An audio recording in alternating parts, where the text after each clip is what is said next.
morning, everybody. And it is St. Patty's Day, the wearing of the green, even though it looks a little blue on camera here. I got some green right there in the banner. And this actually has some green in it. It's just a bluish green. So don't even think about pinching me. Okay. I got pinched yesterday. See that right there?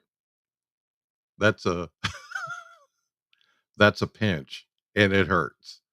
I was actually outside taking advantage of the nice day and doing some yard work and moving some things around and I got pinched. That's a nice little so I've been pinched. Thank you very much. Don't anybody get any ideas. But it is the wearing of the green, my laddies, on this St. Patty's Day. March 17th. I'm Chris Allen here on the Sam channel, Facebook, YouTube, Instagram, and X, all sponsored by Ace Hardware Marketplace. We got a good morning going for us here, 7 o'clock, just after, and we're seeing a mainly clear sky from the Plano cam and seeing some high drifting clouds. And today we will see some high clouds. There's a little weak upper wave that's passing through. It won't produce any shower activity. It'll just be some high clouds, maybe a few mid level clouds, but nothing more than that. And there's the view from downtown live from the AAA Systems live cam, which is perched high atop Reservoir Hill, just up the street from WNKY News 40, giving us a beautiful downtown view, the only camera in Bowling Green with the downtown view.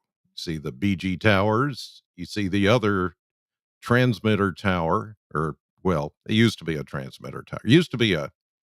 It actually is perched at the Armory across the street, which is now law offices, but a long time ago, it was the original WBKO studios back in the 70s, and that's where the that tower sent the signal, microwave the signal out to the tower, the actual transmitter that's in Richardsville. So that's why that tower is stuck right there in the middle. Just a little television history for you from Bowling Green this morning. So yeah. Anyway, good morning, Ricky, Cora. Hey, happy St. Patty's Day to you. Todd up in Litchfield watching this morning. Thank you very much. You're welcome to get into the chat this morning on YouTube and chime in with whatever you want, greetings, or it doesn't matter to me. Let's see what's happening here. We don't have a whole lot. Things are pretty quiet, which is good. I think we've had enough, cloudy weather, dreary weather, rainy weather. This is all going to be a very quiet forecast here for the next several days. Yeah, clouds from time to time, but we're talking 4 or 5 days of rain free weather, which is certainly good. We're seeing some green on the Kentucky Mesnet map this morning because temperatures are in the 40s, like over in Metcalfe County. Edmonton is at 45, even down in Burkesville near the river, usually the chilly spot. 45 there, 48 in Albany this morning, Clinton County, almost 50 in Teaville, 47 Scottsville, 46 in Franklin and in Russellville, 45 on the southern edge of Bowling Green and Warren County at the Ag Expo Center, and a cooler 43 up near the Corvette plant. Now, when we have a stable air mass such as this one, and it's really kind of still before sunrise, then you get these valley areas and the bowl that sits over Bowling Green reading a bit cooler. So that's why you're seeing somewhat cooler lower 40s in a couple of spots, but everybody is looking really fine this morning. I don't think there's much of a wind out there. It's near calm and everything is just kind of well out of the north and west. The winds will pick up some today from the northwest with that weak upper boundary that's slipping through. It may be a little breezy in the afternoon, but that's it. I don't expect too much more of anything else as far as wind or certainly no rain. That's not going to happen today. Now, tonight will be one of those first nights that we have the chillier temperatures that I've been talking about the last few days, that we're going to get a freeze, even a hard freeze. Tonight, it'll be near freezing for an overnight low, and then a hard freeze is pretty much guaranteed for tomorrow night into Tuesday morning. So let's check the numbers. Here's our model blender, and we're going to go 58 today. I'm thinking that's going to be pretty much where we land. It would surprise me if we get a little closer to 60 or even above 60. It's just because the winds are from the northwest, behind that little upper wave. And I think that wind direction is going to keep us a little chillier. And tonight, this is showing 30 for an overnight low, but I'm going to go 32. But there will be some areas I do think could get below freezing. So if you've put out anything for the spring growing season, any kind of plants or flowers or anything like that, and they're not very hardy, uh, they could be burned when the sun comes up tomorrow morning, or they could get frostbitten to the point to where there's no rescue. So just keep that in mind. We're only going to get up to 46, 47, maybe squeeze out 48 tomorrow, even though there's going to be sunshine. It's just going to be a chillier day and a northwest breeze that is going to keep things very chilly. And then tomorrow night, you see it there. There's really no mistake about it. 26. Hmm. That's not good. I mean, that is a hard freeze. Anything that's 28 degrees or below is considered a hard freeze. And even though we've had the hard freeze initially, the first one puts an end to the growing season. This one could put an end to the beginning of the growing season if you leave any kind of plants out. This is tomorrow night into Tuesday morning. Now, Tuesday will warm back into the upper 50s, maybe even close to 60. After that, you won't have to worry about it. We'll be in the 40s nighttime, except for maybe one night, Wednesday night. But every day after that, I should say, it's going to be 60s.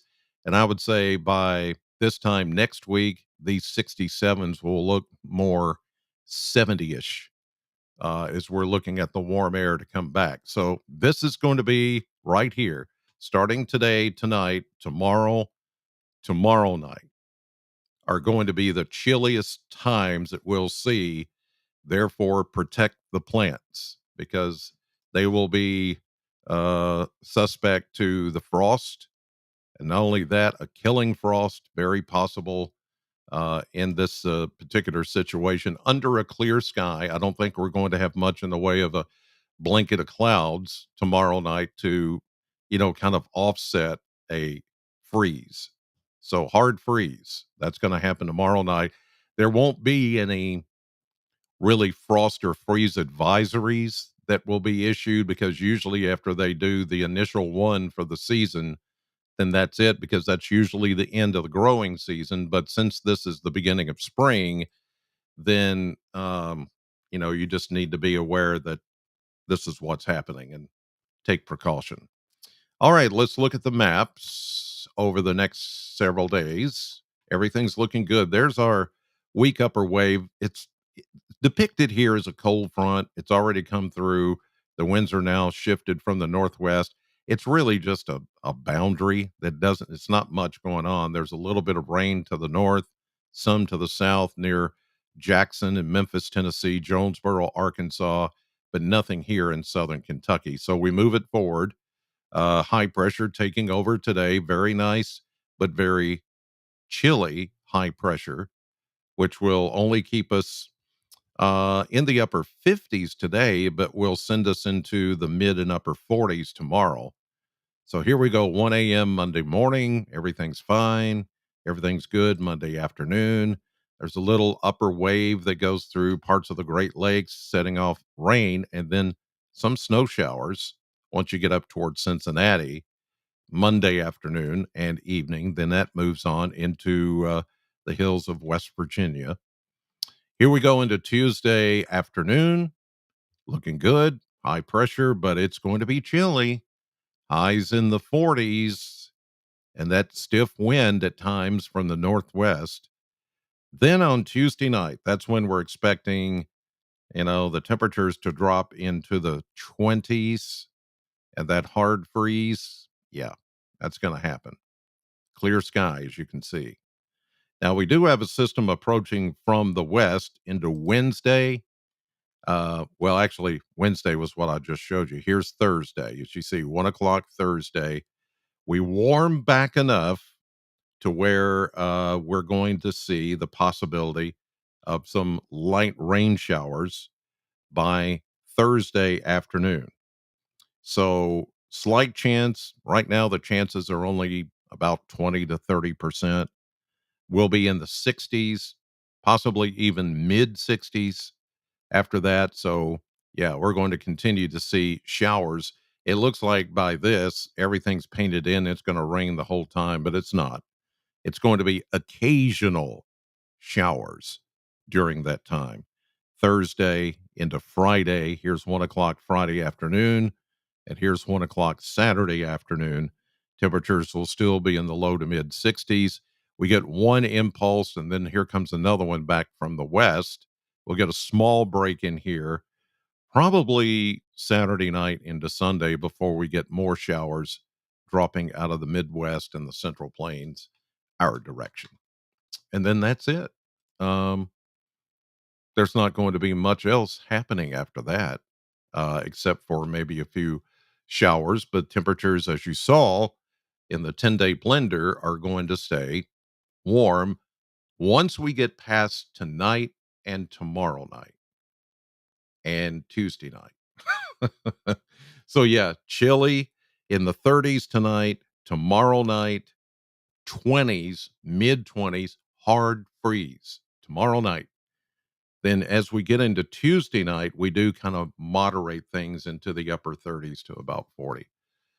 Look at the sky right now. Look at that. Here with the Plano cam. Beautiful. That's beautiful. A clear sky, yeah, that looks good just about any time. But I like the sky when there's some blue, but then there's the hues of some high clouds and mid clouds and a little bit of sun. It just paints a beautiful picture on this Sunday morning and St. Patty's Day, my laddies. Yes. So good morning, Ricky, Cora, Ted, Snickerdoodle is in there this morning, Gregory, and Kenny, Henry. Henry Lynn says Burr. Yeah, you got it. It's Burr for sure. Whew. It's going to get chilly, especially Monday night. All right, you guys have a great Sunday. Thanks for watching as always, and God bless.